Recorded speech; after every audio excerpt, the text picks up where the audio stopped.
做業主，細屋換大屋固然係一件開心事，但係原來出售物業賺到嘅利潤，可能要交利得稅。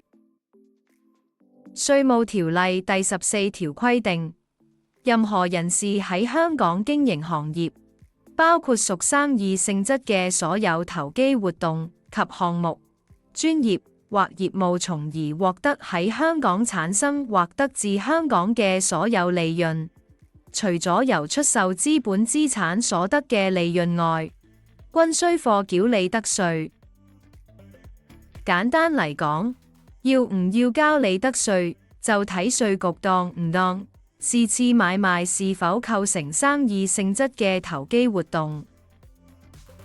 點樣判斷物業買賣是否構成生意性質嘅投機活動？稅局須從納稅人及第三者搜集有關資料，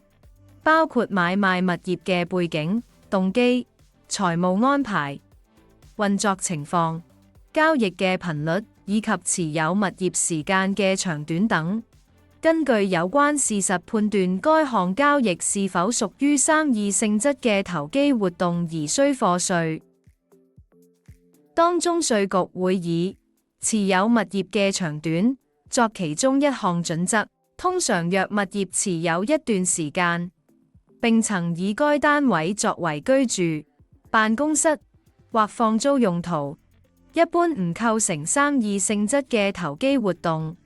獲利後無需納稅。相反，如果買樓後3年內就賣出，就高機率要交利得稅啦。如有興趣了解更多，歡迎透過以下方式聯絡展群志祺。